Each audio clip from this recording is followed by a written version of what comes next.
Thank you, Shengen. It's a pleasure to be here. I know you've been, this is a global conference, and you've had people from all over the world, probably looking at things in a global context. I don't feel qualified to talk about the rest of the world, so I'm going to limit myself really to the Indian scene, and maybe there's some relevance right now, because we are coming to the end of what we call the 11th plan period. We still do these 5-year plans, as you know, and the 12th plan period will begin from the year 2012. So it's at this time that we actually look at the economy, individual sectors, and try to come up with sort of some basic directions as to where we should actually go. Now, I'm very aware that the theme of the conference talks about leveraging agriculture for nutrition and health. That would appear to make agriculture an instrumentality for nutrition and health, perfectly legitimate way of looking at it, if you like. But to my mind, I mean, we're focusing on agriculture as a means of livelihood.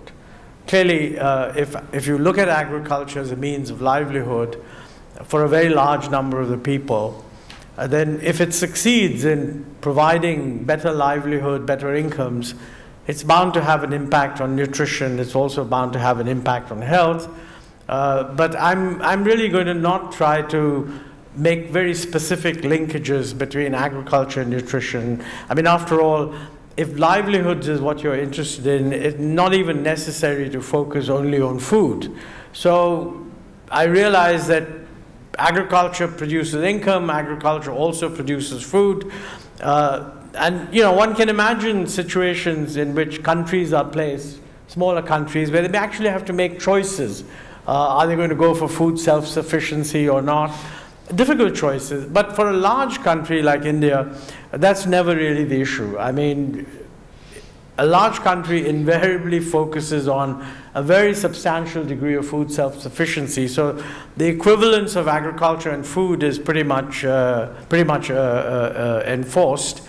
But of course, the linkage to health and nutrition involves many, many other things. So I won't actually go into what all those other things are, but just look at agriculture itself, which is really what is preoccupying us right now. And as I think yesterday you heard the Prime Minister mention that after all, about half of our population derives the majority of their income from agriculture. I mean, they all have some non-agricultural source of income, but the majority of the income comes from agriculture. So it stands to reason that in any medium-term projection framework, what happens to the income of a very large number of people in India, particularly those in rural areas and those in the lower income spectrum, is really going to depend on how agriculture performs. And that's really what we're focusing on at the moment. We sense that, you know, one of the big, traditionally I would say, that agriculture has been associated with food, and food has been associated with food grains. So in fact, if you go out into the public and ask someone, I mean, and this has been heightened right now because there is a concern with cereal prices around the world. It's all a global concern, which is legitimate. But the factual position, of course, is that the role of food grains in agriculture in India has been declining. At the moment, I think less than half of consumption of an average family, less than half of it is really on food, and less than half of that is really food grains. So a very large part of the food component, which is obviously relevant for nutrition, etc., is non-food grade production. And that transition is what is sort of occupying us quite a bit. Not to say, by the way, that the food grain production is a done deal and that there are no challenges there. There are challenges, there are very important ones, particularly if you take into account climate change and what that might do to the prospects for just food grain production. But I think our calculations suggest that unless this country becomes disproportionately non-vegetarian in its habits, which can't be ruled out, but unless it becomes disproportionately non-vegetarian, the actual growth of food grains that we need is not all that great. I mean, even a 2%, and some say even less than 2% increase in food grains per year would actually suffice to meet the demand for food grains that is evident from the system. But of course, there's going to be a tremendous pressure to move to higher value, higher protein-rich foods, etc., etc. And that's what we see in the Indian context right now, that if you look at the last several years, the growth of food grain production is actually less than 2%.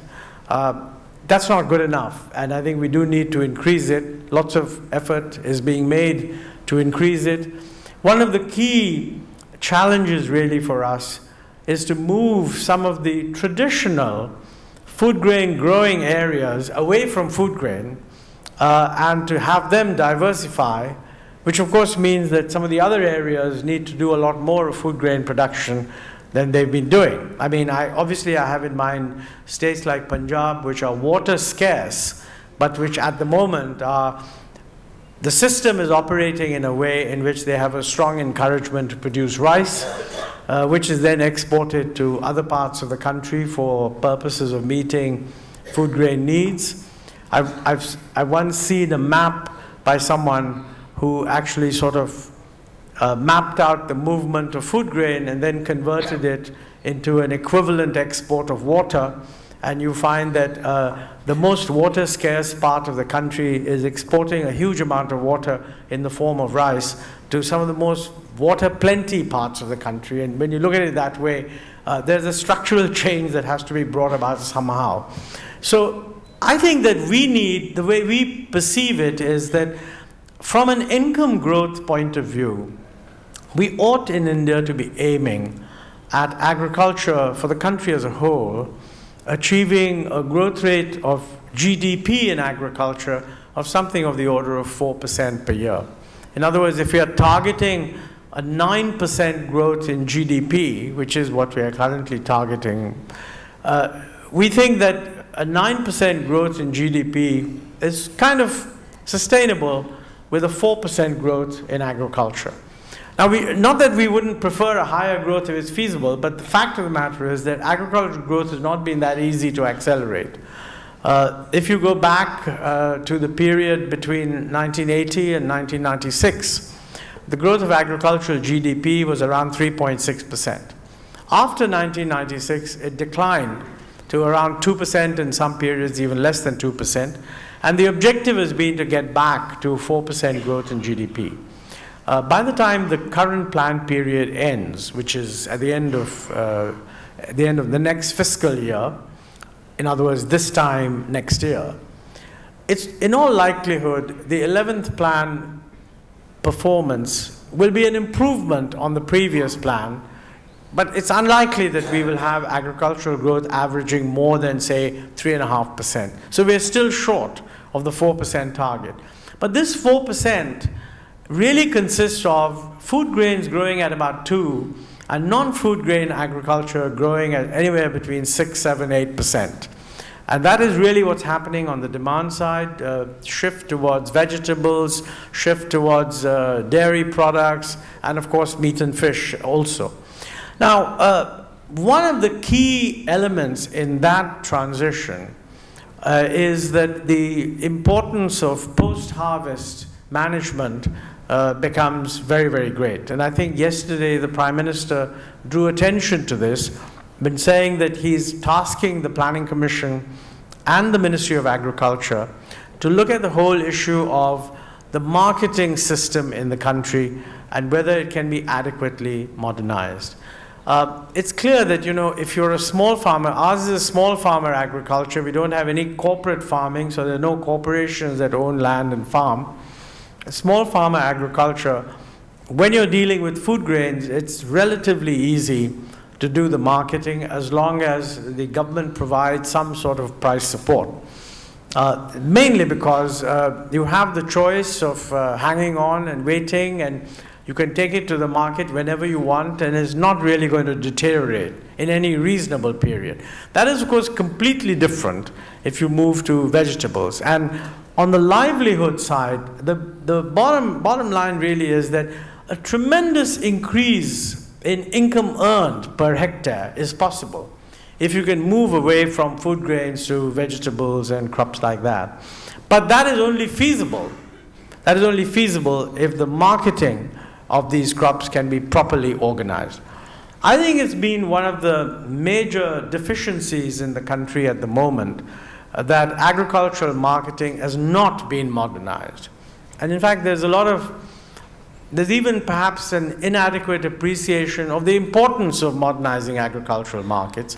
The conventional view is that consumers are paying very, very high prices and farmers are not getting good prices. So the presumption must be that the system of intermediation is highly inefficient and is basically extorting or extracting too much of the value in this process. And obviously what we need to do is to move from traditional systems of intermediation to systems that would be much more efficient. That would also require the modernization of infrastructure for marketing, a whole lot of investment in cold storages, in logistics, refrigerated vans, etc., etc. And linked to that, downstream, is modernization of retail markets, which is also being talked about in the country. So I think that the transformation that we see necessary in Indian agriculture in the next 5 to 10 years is going to have to be able to exploit these opportunities to the greatest extent possible. And obviously the circumstances will vary from one part of the country to another. There'll be a hugely greater importance in tailoring production to the taste of the market, whether it happens to be consumption on the table, consumption for different kinds of food processing, consumption for different kinds of export markets. All of this requires a very different way of organizing agriculture. Now, you know, the good news is that when you look at micro-level experience, there seems to be any number of examples of very high yields and very high improvements in income earned per hectare of land being obtained by farmers moving into these systems and putting in more modern methods, using better seeds, etc., etc. But it does require a very major change in the way they do things. It's not simply more of the same. And what is going to trigger that is really what we're trying to focus on. In our view, if we can actually bring about, let's say in the coming 12th plan period, a growth rate of agriculture of 4%, that will have to be combined with a much greater shift of the population away from agriculture to the non-agricultural sector. So really it's a combination of more rapid growth in agriculture with an acceleration of the withdrawal of labor from agriculture, which would obviously have the combined effect of raising income levels in rural areas. So it's not just having a strategy for agriculture, it's really a strategy for the economy as a whole. But we need to have a better idea of what is it that's going to trigger these changes. Very important to focus on how we can basically, on the one hand, improve land infrastructure in rural areas, road development, clearly the development of seeds, methods whereby people who run markets can actually access farmers and give them information, whole lot of use of mobile telephony, etc., to give farmers relevant information, etc., etc. Now putting all that together and generating a 4% growth in GDP, in my view, will do a lot, combined with, of course, the overall objective of accelerating growth. Now, I think as Schengen has reminded me, your food security is seriously threatened if I don't shut up. So let me just say that we're only beginning in this process, and I really hope that I will have an opportunity to get from you the conclusions of this conference. I'm sure it'll all be relevant for us, and we look forward to injecting it into our own thinking. Actually, in order to maximize the possibility of input, we've put the 12th plan on Facebook and on the internet. So all of you are welcome to go to the internet, go to the 12th plan, and give us suggestions on agriculture. I would really welcome responses from everyone in the audience as we try to work out how we should get these things done. Thank you very much.